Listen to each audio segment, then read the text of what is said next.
ꯊꯣꯛꯂꯛꯂꯣ ꯋꯥꯔꯤ ꯉꯥꯛꯇꯪ ꯁꯥꯟꯅꯁꯤ ꯄꯥꯎ ꯈꯛꯇꯪ ꯑꯞꯗꯦꯠ ꯄꯤꯔꯝꯒꯦ ꯄꯥꯎ ꯈꯛꯇꯪ ꯑꯞꯗꯦꯠ ꯄꯤꯖꯔꯝꯒꯦ ꯀꯅꯥ ꯀꯅꯥ ꯂꯩꯕꯅꯣ ꯊꯣꯛꯄꯤꯔꯛꯂꯣ ꯃꯅꯤꯄꯨꯔ ꯏꯔꯥꯡꯁꯤ ꯌꯥꯝꯅ ꯀꯜꯂꯤ ꯍꯥꯏꯅ ꯇꯥꯏꯀꯣ ꯌꯥꯝꯅ ꯅꯨꯡꯉꯥꯏꯇꯦ ꯂꯧꯁꯤꯡ ꯌꯣꯜꯂꯒ ꯆꯪꯂꯛꯄ ꯀꯥꯡꯂꯨꯞꯇꯨꯅꯤ ꯈꯪꯉꯤꯔꯅꯦ ꯇꯦꯕꯜ ꯃꯈꯥꯗꯒꯤ ꯄꯩꯁꯥ ꯄꯤꯔꯒ ꯆꯪꯂꯛꯄ ꯀꯥꯡꯂꯨꯞꯇꯨꯅꯅꯤ ꯍꯧꯖꯤꯛ ꯂꯥꯟ ꯇꯧꯔꯤꯁꯦ ꯁꯤ ꯀꯨꯋꯦꯠꯀꯤ ꯄꯩꯁꯥꯅꯤꯀꯣ ꯌꯦꯡꯍꯧꯁꯤ ꯀꯨꯋꯦꯠꯀꯤ 20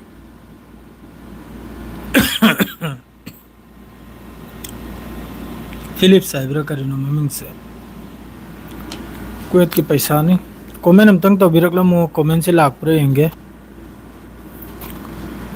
ꯆꯥꯛ ꯏꯁꯤꯡ ꯎꯅꯔꯕ꯭ꯔꯥ ꯃꯌꯥꯝ ꯀꯔꯤ ꯀꯔꯝ ꯄꯥꯎꯅꯣ ꯉꯁꯤꯗꯤ ꯋꯥꯔꯤ ꯁꯥꯁꯦ ꯍꯥꯏꯅ ꯊꯣꯛꯂꯛꯄꯅꯤ ꯁꯦꯡꯅ ꯍꯥꯏꯖꯕꯗ ꯕ꯭ꯔꯣ ꯄꯥꯀꯤꯁꯇꯥꯟ ꯏꯔꯥꯟ ꯗꯦꯂꯤꯒꯦꯁꯟ ꯆꯠꯇꯦꯗ ꯆꯠꯄꯒꯤ ꯋꯥ ꯍꯥꯏꯗꯦꯗ ꯀꯔꯥꯏꯗꯁꯨ ꯆꯠꯇꯦ ꯀꯅꯥꯗꯅꯣ ꯍꯥꯏꯔꯛꯏꯗꯣ ꯅꯋꯥꯛ ꯈꯥꯟ ꯀꯅꯥꯗꯅꯣ ꯄꯥꯀꯤꯁꯇꯥꯟꯒꯤ ꯆꯠꯂꯦ ꯍꯥꯏꯅ ꯍꯥꯏꯔꯛꯏꯗꯣ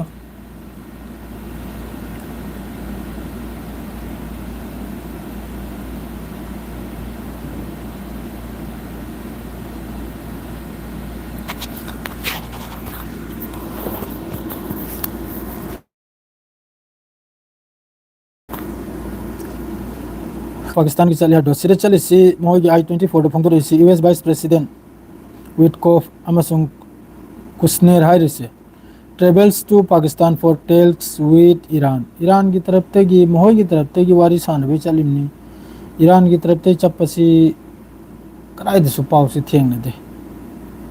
ꯏꯔꯥꯟꯒꯤ ꯇꯔꯞꯇꯒꯤ ꯆꯠꯄꯒꯤ ꯄꯥꯎꯁꯤ ꯀꯗꯥꯏꯗꯁꯨ ꯊꯦꯡꯅꯗꯦꯀꯣ ꯃꯣꯏꯒꯤ ꯄ꯭ꯔꯦꯁ ꯇꯤꯚꯤꯗꯁꯨ ꯐꯣꯡꯗꯣꯔꯛꯇꯦ ꯑꯃꯗꯁꯨ ꯐꯣꯡꯗꯣꯔꯛꯇꯦ ꯀꯗꯥꯏꯗꯁꯨ ꯐꯣꯡꯗꯣꯔꯛꯇꯦ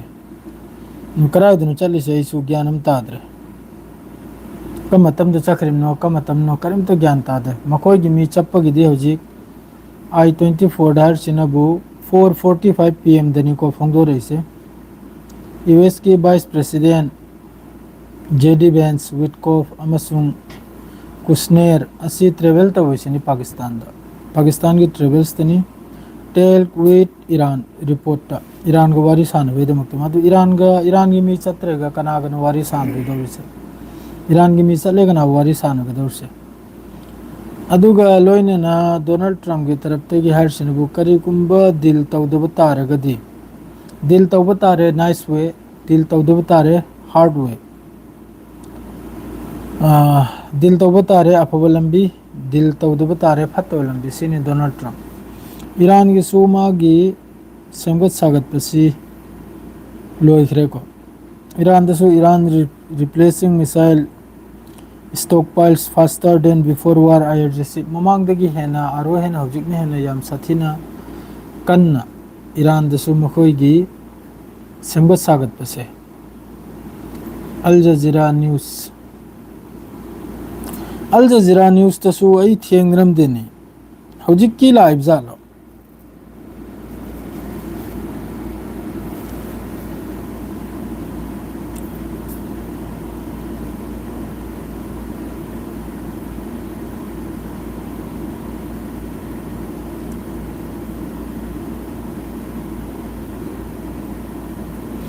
ꯆꯠꯇꯦꯗ ꯁꯤꯗ ꯇꯨꯔꯀꯤꯒꯤ ꯇꯔꯞꯇ ꯍꯥꯏꯔꯛꯏꯁꯤꯅꯕꯨ ꯁꯤꯁꯐꯥꯌꯔ ꯗꯤꯜꯁꯦ ꯈꯖꯤꯛꯇꯪꯅꯦ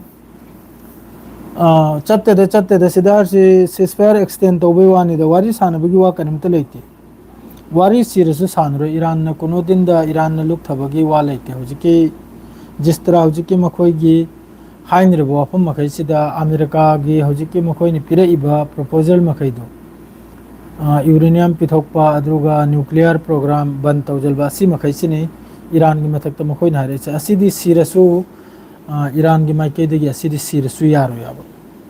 ꯑꯗꯨꯒ ꯉꯁꯥꯏ ꯇꯨꯔꯀꯤꯒꯤ ꯇꯔꯞꯇꯒꯤꯁꯨ ꯍꯥꯏꯔꯛꯄ ꯂꯩꯈ꯭ꯔꯦ ꯇꯨꯔꯀꯤꯒꯤ ꯐꯣꯔꯦꯟ ꯃꯤꯅꯤꯁꯇꯔꯒꯤ ꯇꯔꯞꯇꯒꯤꯁꯨ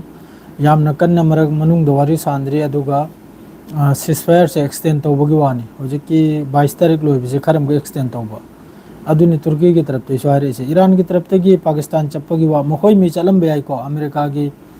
ꯃꯈꯣꯏꯒꯤ ꯋꯤꯠꯀꯣꯐ ꯑꯣꯏꯒꯦꯔꯥ JD Vance ꯑꯣꯏꯒꯦꯔꯥ ꯃꯈꯣꯏ ꯃꯈꯩꯁꯤ ꯆꯠꯂꯝꯕ ꯌꯥꯏ ꯑꯗꯨꯒ ꯏꯔꯥꯟꯒꯤ ꯆꯠꯄꯒꯤ ꯄꯥꯎ ꯇꯥꯗꯦꯀꯣ थैंक यू सोमेंद्र मुंजुम हाई मारे ना की ममिंग से सोमेंद्र खुमुजम सोमेंद्र खुमुजन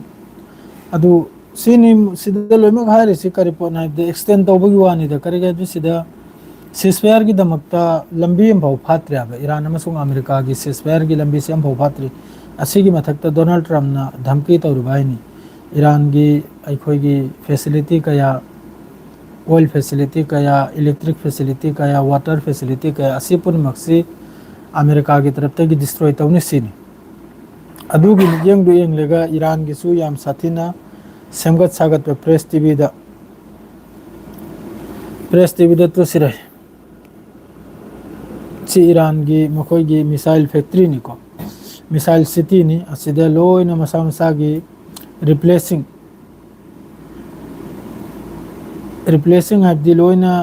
रिलायंसिंग हाइब तारे को रिप्लेसिंग नते रिलायंसिंग लोइना मफम मफम दे मखोई की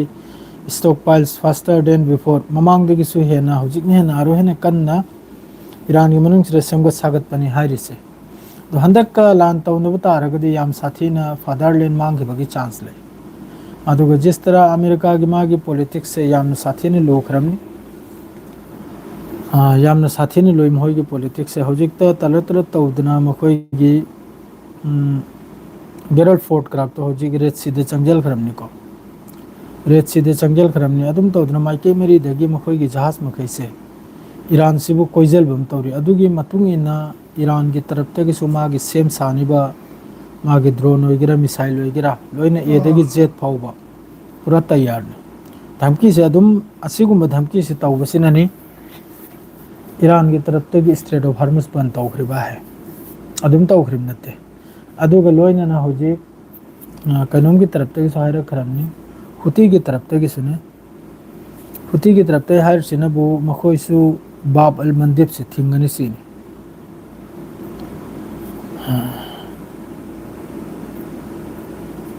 आई लाइफ से थोनिंग लगतमने करगे जो इरांग मरक से लाइफ से अदुम तो थोकपसे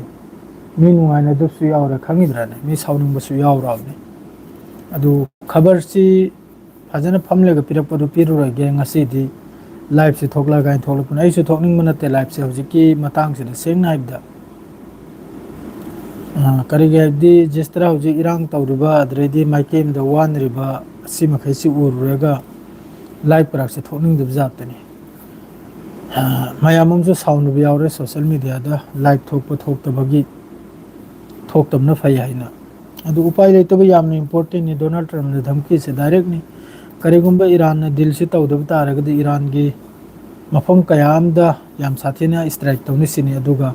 टारगेट कयाम सु इजराइल अमसुंग अमेरिका की तरफ तगी लोक तौखरे असिदा अमेरिका की डोनाल्ड ट्रम्प गा इलेक्शन लरी नखिबा नुपी अदुगी तरफ तगी स्टेटमेंट नम लाइको अदुना हरसिनबु लान पुनमक्सी इजराइल की तरफ तगी डोनाल्ड ट्रम्प सिबु थौगटलेगा डोनाल्ड ट्रम्प सिबु थौगटलेगा लानसी तौहलखिबने आइना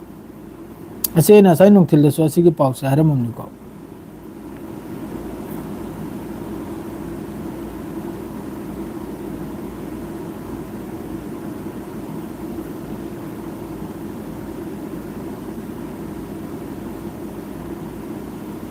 डोनाल्ड ट्रम्प से पूरा अंगावगी हालत पूरा माही मकोक सुबिया याद रहे कमला हैरिस की तरफ तक यामना चावना इल्जाम लगाइखरमी कमला हैरिस सिनहार सिनबु डोनाल्ड ट्रम्प सिबु थौगटलेगा लान से पुजलखिमनाइना अदुना करी मोंगना हाइबु असाइगे मोइगी एप्स्टीन फाइल हाइना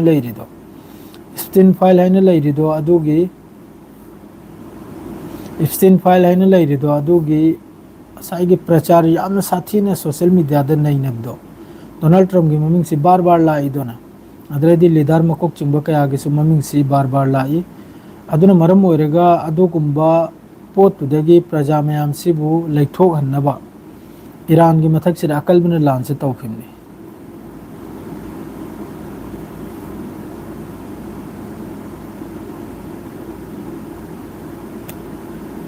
मोहसी इबुंगो मोहसी लोइजलबगी मतम योरखरे करगे हंदक करिगुंबा ईरान की मथकता अमेरिका अमसुंग इजराइल ने अटैक तौब तारगदी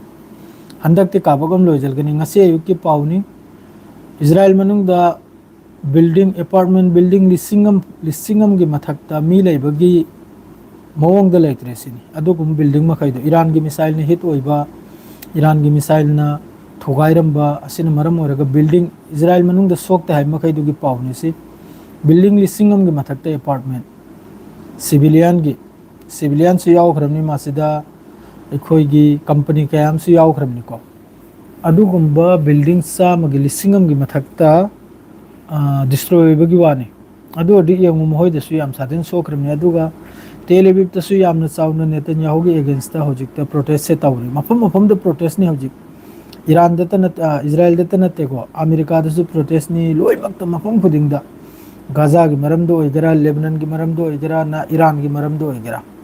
हजि ईरान की मथक चले लान तौखरि से अकलबना नमफुद तौखरि ना नमफुद अदुई मथक ता हजिक की सीजफायर द पल्लिसिनबु करम बो पॉइंट ना ईरान की न्यूक्लियर प्रोग्राम से ईरान की यूरेनियम इन्वेस्टमेंट तौदन लेरिसे असिदा हजिकसु मखोइगी सीजफायर की वफम से असिदा पल्लिमना ईरान की तरफ ते की क्लियर नहीं पेजेस्कियान की हजिक नालप ममांग द पेजेस्कियान ने प्रेस टीवी द फोंदो रही यूरेनियम इन्वेस्टमेंट अमसुंग ईरान की न्यूक्लियर अखोइगी प्रोग्राम यूरेनियम इन्वेस्टमेंट तौरिबा सी ईरान की लेमकते हेना मकोक थंब थबक हाइबदी ईरान से बु पावरफुल कंट्री में सेम्बई दमकता असी यामना मकोक थंब थौदोक अमनि सिनी अदुना असी की मतंग से वारी में सानरोय सिनी पेजेस्कियान हरचे अतई मतंग द वारी सानबी आगनी यूरेनियम अमसुंग न्यूक्लियर प्रोग्राम अमसुंग मिसाइल प्रोग्राम द वारी सानबसु यारोसी ईरान की हक नि सिनी हकनी इन्वेस्टमेंट तौबसु ईरान की हकनी बैलिस्टिक मिसाइल सेम्बसु साबसु ईरान की हकनी अदुगा अतई प्रोग्राम दा अतई मफम दा वारी सानबी आगनी असिगी महिसी द वारी सानबसु यारो मणिपुर से येंबदि सुकमम ngमद्रे करी हायरुनी पैसा पीरगे संगखिबा कांगलुपननि हौजिक तौरिदो हौजिक काबनरिसि कनानरो काबिसे प्रोटेस्ट तौबगी मथक्तने काबलिसे हायरगदि अमका इथक्ता नुंगाइरक्तबसु याइको काबलिसि अखोय मैतैननि ने काबलिसे मैतैना मैथि मैगी मथक्तनि काबलिसे हैतंग ज्ञान ताउ सनाउसि टियर गैस काबलिबा खाकी सेटप मखैदो अरांगम नते सेलिदो टियर गैस काब मखैदो लोइना खाकी सेटप मी nganतनि अदुना नि पब्लिक की मथक्ता काबलिदो सेंग नाइबदा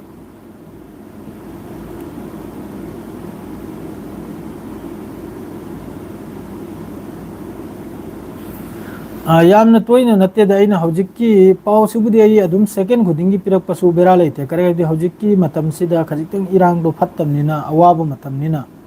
लाइक थोंगलेगा अदुम लाउबदुसु अइना नुंगाइत्रेदो पाउने ने अदुम लाउरमबदो पाउबुदि लोइना इंपोर्टेंट गांगतनि डोनाल्ड ट्रम्प की तरफतगी वार्निंग गुमनि ईरान की मथक्ता थाग्रिसे करिगुंबा दिल यादव तारगदि अमनबु बेड वे अमनबु गुड वे लंबी अफब नत्रगनबु लंबी फत्तब सी ओइनि सिनी अदुगा डायरेक्ट नि मखोई की टारगेट पुनमक सी ईरान मनुंग द लोइना लॉक तौखरा इजराइल की तरफतगी अमेरिका की तरफतगी जो हजिक मखोइना टारगेट तौदुरु मखैसे ईरान की मकोक चिंगबो ओइगरा ईरान की ऑयल फैसिलिटी ओइगरा मयाम से मदुगा सिगी मरक सिदसु खार्क आइसलैंड हर से सिदा ग्राउंड ऑपरेशन तौबगी पूरा डोनाल्ड ट्रम्प की पूरा मासिदा नेट ओइरमनि पूरा मागी लक्ष्य हाइबो मागी एम अदुर लेरमनि तुंगदा मनिंग हलखरिमनि नत्रदि खार्क आइसलैंड सिदा मखोइगी ग्राउंड ऑपरेशन लानमी से थाजलबगी वाफमनि असिदा याम साथेना सिब सोकपगी फिबम सि उरे अदुना असिदगी मनिंग हलखरिमनि मनिंग हलबगी मतुंगदसु अमक्का इजराइल गा हौजिकता सिदा इजराइल ने थिल्लिसे इजराइल ने थिल्लिमनि डोनाल्ड ट्रम्प दा जिस तरह हौजिक मणिपुर दा अतै मिना सेंट्रल फोर्स दा थिल्लिदो अदुम इजराइल ने थिल्लिमनाबा इजराइल ने थिल्लिमनि डोनाल्ड ट्रम्प दा ईरान मनुंग सिदा लान में तौबो मथौ ताइने ईरान से पूरा डिस्ट्रॉय तौबो मथौ ताइने अदुगी दमक्तसु ईरान गाक सेलबै दमक्ता लान की दमक्ता पूरा रेडी नि Mumbai मकोक फावबो ngasi arang hal phawba Iran की तरफ तगी मखोई की मिसाइल सिटी होइगेरा मखोई की ड्रोन होइगेरा असिगी मतंग वाम होइरमदे ngarang दगी ईरान की तरफ तगी हायरकले मखोई की मिसाइल सिटी हलप होरे मखोई की ड्रोन कैपेसिटी लोइना मथंग पाउसे लोइना हायरकले अनौबा खुचु खुलाई सीजननी अनौबा सिगी थासिदा लान की मरक सिदा साखिबा मिसाइल अदु मखैदु सीजननी यामना एडवांस ओइबा वेपन सीजननी अमेरिका ताजुक ओइनि सिने अंगक चलगनी सिने अमेरिका अमसुंग इजराइल हंदक करिगुंबा लान से होरप तारगदी अदुनि स्नाउचिंग असिदा अमक्का हौजिक सिदा यमु अर्जेंटीना की नापित मखोई की प्रेसिडेंट मिनाई मचादो हौजिक तेल अवीव की मा kainomdani visit tani ko aduga mohoi gi wall do mohoi gi wall am lebni sum tawbi chekna sabi ma sum ngak luk chalega adru yam kan taw khare tubi ma sa dup lega lawai sida hangi brana minai ni seng nai da adre di ngasi ayuk ki pawdana bu litho bu pawna kol nan thoba Pakistan gi Asif Muni kana America chapagi wani ko kari gumba lawbo khotpa gra chalibra duri khangdra ko kare di makhoi di makhut ting thok pani na madu hojik sida haibu bu Gaza da su lan tawri Lebanon da su lan tawri Lebanon da su yam satene explosive oidana lanmi ani masiba gi wani yam satene sok gi wani IDF ki lanmi adu ceasefire se karimong da ceasefire orim karim to hojik phok gyan ta de Iran da ceasefire oi ju karimong grong da Strait of Hormuz ban ni Iran ki taraf te ban oi to bisina bu Donald Trump na angau bogum na panglaw law ba pangai ai bu machin si thiraga dil hayeng sigi weekend si arang thangjan mit wari sabani kari gi wari sadri loma jing su sadre hayeng su sar ro hojik mohoi gi sirasu press tv de yaw de hojik itaw na hari Al Jazeera da phongdor ane chumi Al Jazeera da phongdor lombe ai su phajana pa thadri mohoi gi I-24 de ni hari se Israel gi newspaper de ni hari se Witkoff amasung mohoi gi JD Vance Iran gi Pakistan की trip ते चली है से ceasefire की दमकता Iran की तरफ ते की करीम तसु लाउ थोरक पलैते को सेकेंड हम लाउ थोरक पलैते अदुगा हजुक फावबा गाजा मनुंगदा ceasefire की मतुंगदा शहीद ओइग्रिजे 2400 सुग्रे सनौमया गाजा मनुंगदा मिसम शहीद ओइरिसे 2400 से ceasefire की violation अदु ngasi लेबनान द 10 days की ceasefire तोबदा explosive खर ओइबना explosive खर ओइबना IDF के लानमी अनि सीबना हौजिक इजराइल ना अमक इल्जाम लगा रिमनी लेबनान बो ceasefire की मतुंग इन चत्था देने मकोइना असुयामना गाजा मनुंग द ceasefire तौखरेगा हौजिक फाव द 2400 सिविलियन शहीद तौथोखरिजे असिना कम्बो violation आइनी मकोइना तौबदुनु याबा अखोइना तौबनु यादबा असिरो मकोइगी ceasefire से अइना मयाम दा हंगजरिमनी हौजिक गाजा मनुंग द ceasefire की मतुंग the 2400 violation record ni si Israel ki attack ta Gaza da side oigri je ngasi Hezbollah na phumna thamlamba bomb khar explosive oiraga bin zibil da mioi ani sibegu ani adudana bokta loimak thoklega lawba Lebanon ceasefire gi violation tawwe hana suksang ba Lebanon ga sahi ani ceasefire tawwe matung de makoina drone thajal lega bike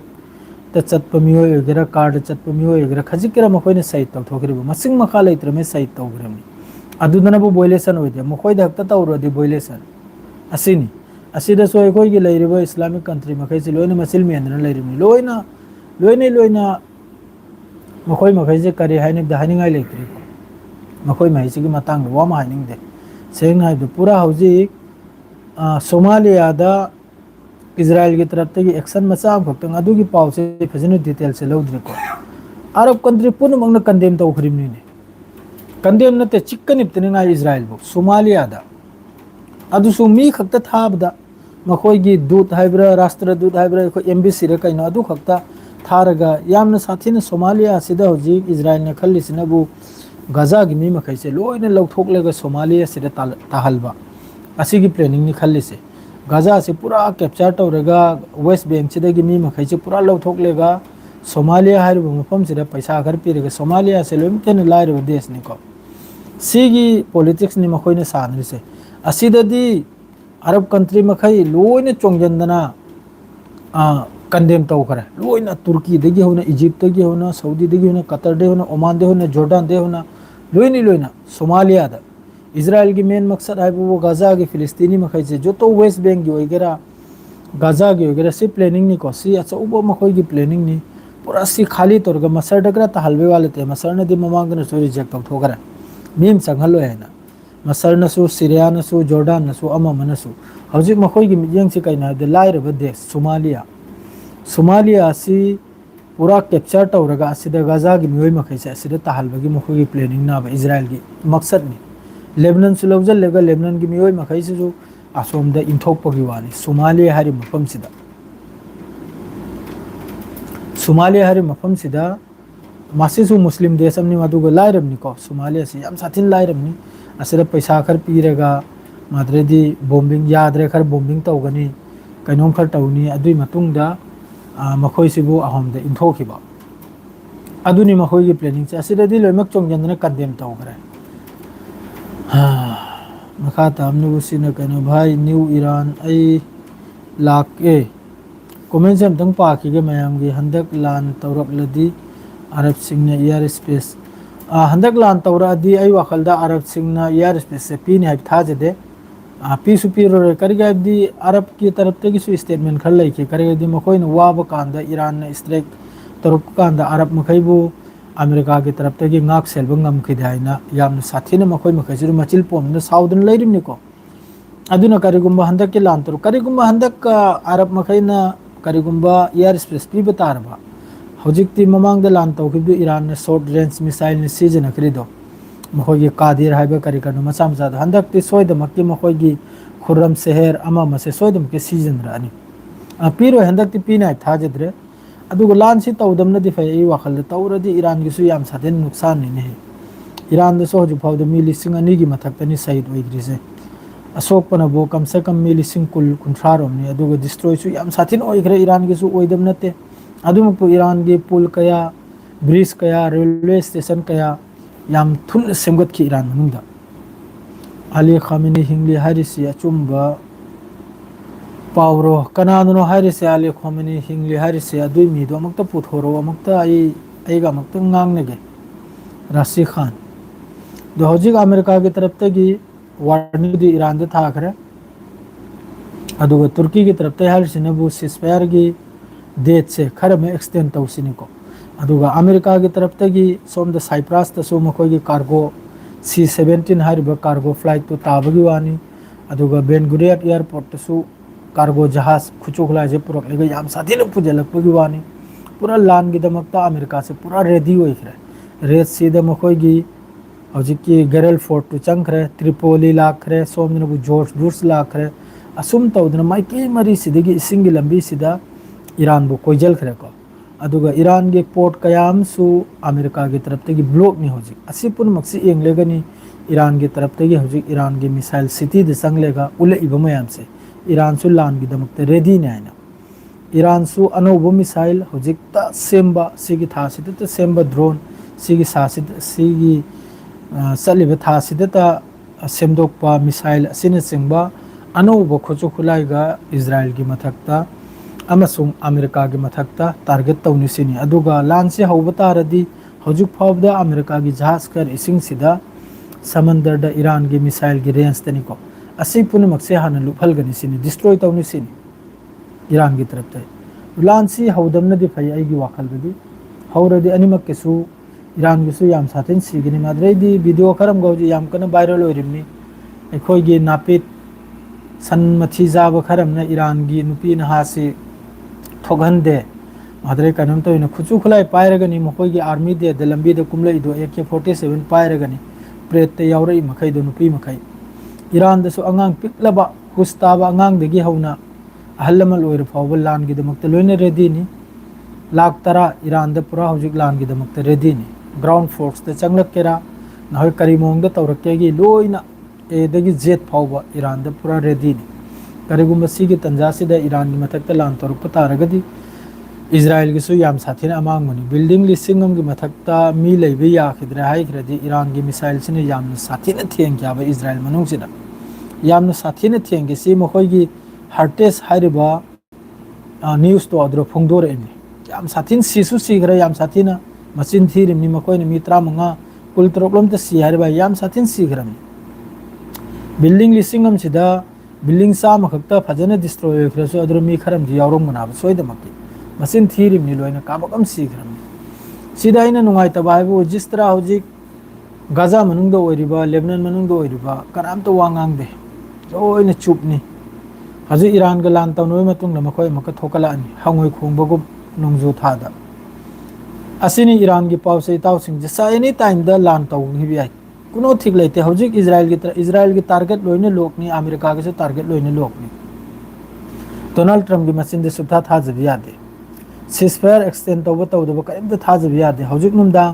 तौरो हाइगि दक्ता तौखि दौरनि Iran नदी कुनो दिन the हाना तौरोय को तौरकले Israel की तरफ ना हो America की तरफ तौरकदरम Iran मनुष्य अहान स्ट्राइक इजराइल अमेरिका की तरफ ईरान मनुष्य कुनो दिन ईरान हाने लान तौर सिम ईदना थमो मकोइने तौरकपै मतुंगनी ईरान 101 काप तौरिसे ईरान की 100 सूखरमनी मकोइ की वेब तो हौजिक 101 नि हौजिक ईरान की तरफ फायर तौरकदरसे नॉर्थ ईस्ट के पाव खटंग हरम गए मतम से यामन फते इसनाव सिंह पांगली इसनाव अमसुंग मैतै यावबिरु मखैदा हौजिक के मतम से ऑक्युपाइड मणिपुर इंडियाना अदुगा हौजिक ऑक्युपाइड इजराइल सेंबगी फिफम ने तौरसे ज्ञान मुन्ना ताबी होइने हारिसे सिदा अखोई मसेन थीनरेगा नुवाइनद्रेगा कसुकानरवा इसेंग सेंग बिवान खोई मसेन नुवाइनदबा कनम तौब मांगलदी अंगुलमक मांगदर नमतगी मांगल मिनिट मंगा हक्तनी अदुगा पावसे लोइजे जॉर्डन दी हुइनी कयाम सलाम जॉर्डन दी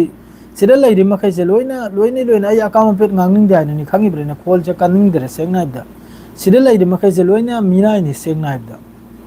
मिनाइ हाइबदुबु याम साथेने मखोइबुनि ईरान नंगा इसे मखोइ ज्ञान ताद्रि हजु फाव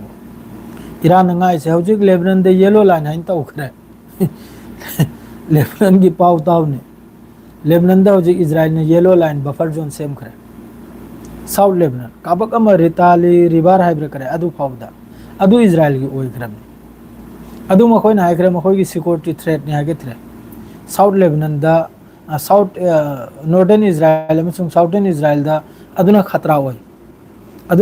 ओय अदुना असि लौजल मथौता है बफर जोन सेम खरे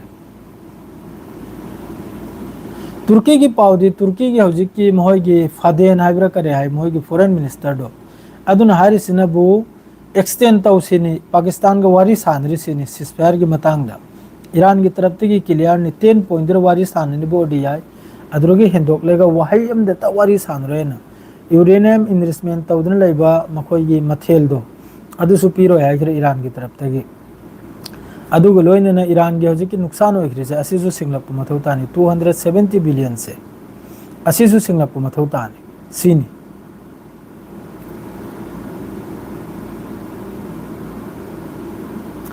मयाम की फनवाय बुबु रहना सिदा अखोई मसेन थीनरेगा फूनरेगा इंथीनरेगा थमोइदा अमुब मचेत मचेत थमले कसुकान हौजिक की फिबम से यामना फत्रमनी सेंगनाइदि याम साथिन फत्रमनी हौजिक मैतै पांगल अतै की ममिंग लेबिनी मैतै पकपसे कनाना दो मैतै अखोई पांगल खक्तनी मैतै पैसे निवल मचाने आइना मैतै अमसुंग मैतै पांगल अनिसि खक्तनी हौजिक त लैरिसे खंगिब्राने अनिसि खक्तनी अनिसि की मथक्तनी हौजिक अवाब पुनिमक्से अदुना अनिसे पुंजलबे याम दरकार ने यामना दरकार ने सिदा नुक्सिनदबा सिवाय सिदा अनाब खरा थमनब तारगदी मीन नुमिचुब समंगब फोइबदो अदुम फोइखिदोरिम सिम खंगबि हर आइना ममांगदसु लान थोक्त्रिंगदसु लान थोकु मतमदसु हाय याखोइसि अमत्तो ओइबने सि याम दरकार नि सिदा मसुम चाब खरना सिमजेब थादना तुबुक खाइदना असी मखैसे मरक्तगी मखोइ मखैसे हाना चिंथोकलेगा ताथोकनी आइगी हिसाबतदी मरक्तगी कम्युनिटी अनिमक्तगिसु जो हैनुत्रेंग सारिबा ओजागुरु सारि मखैदो तो मखैदो हाना चिंथोकलेगा ताथोकनी अदुना अमक फावबा याखोइ नुंसिनबा अमत्तोइसे मखोइ पामदाब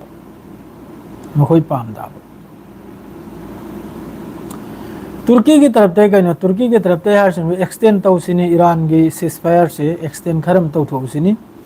एक्सटेंड तौद्रेगदी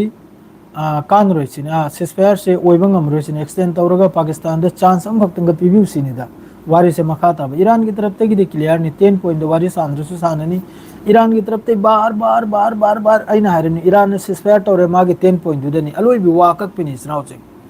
ईरान ने सिस्फायर तौरे असाई ईरान की तरफ ते 10 पॉइंट दो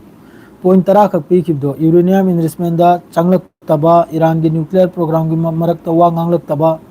माद्रेदी ईरान की मथक्ता लगाइदना अमेरिकान थमग्रि मखैदो सेंक्शन हाइब्र करे अदु लोइना हताइबा ईरान की फ्रीज तौखिबा पैसा पिथोरकबा असुम तौदना स्ट्रेट ऑफ हार्मुज दा ईरान की कंट्रोल स्ट्रेट ऑफ हार्मुज तगी ईरान ने पैसा टैक्स लौबा असुम तौदना पॉइंट तरा ने मखोइने सेंगसि असिगी पॉइंट तरा सिदगी हिंदोकपा ईरान ना अतई पॉइंट अमत फाउबा वारी सुबसान सानरो सिरसु Iran सिदोखिनी lawn तौनखिनी अदुगा ceasefire tawroi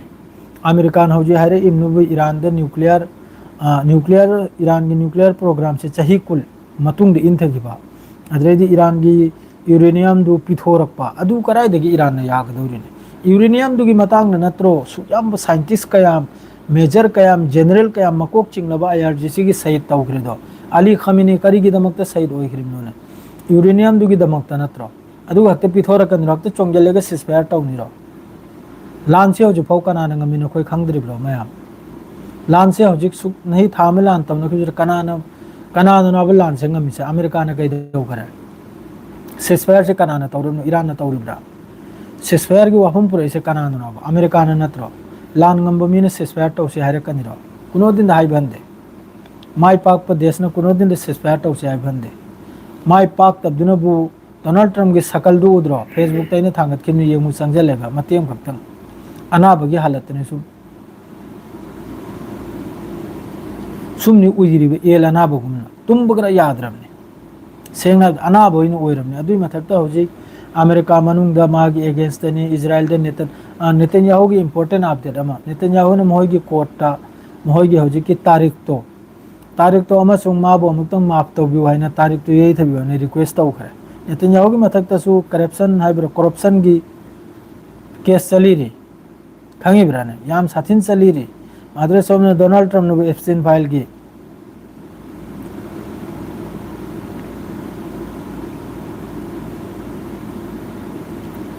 point tara si yung Iran na hari si yung Iran gi paisa freeze taw na thamkim makai do adu loin thadorok pa America gi tarapte kam se kam 20 billion adu muk nyai paisa ja freeze taw na thamgre je samna dum haire maga adu malai khra adu loin thadorok pa America gi tarapte gi dui number da Iran gi uranium enrichment taw basigi matang da wahid kalam wa manapcha laktaba America gi tarapte gi Iran gi hak nisini ballistic program gi matang da su wa manapcha laktaba aduga loina Iran gi mathakta jo makoina sanction lagai dina thamgre che tax lang ama pot yolbi yaroi thau yolbi yaroi halana country Iran sibu mai kemiri de koijale ga thamise asi lauthokpa adrai di Iran gi manung da jo sokhre che 270 billion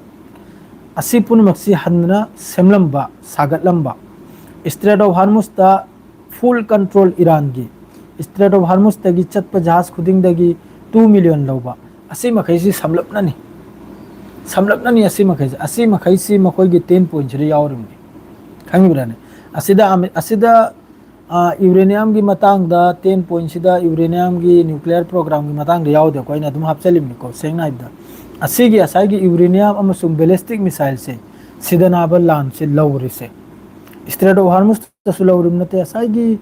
Israel na thilim na bu Iran se karigumba nuclear desh oi gipta ragadi sigi region sida jistra hojik Israel na tawlung ba tawri bai sire sungam maro ya ba Middle East jistra America na sanglak lega maksam hairi ba hai haibangam maro ya ba jis din Iran na nuclear weapon test taw khima tam balance ama oi grana ba adu oi helloi sini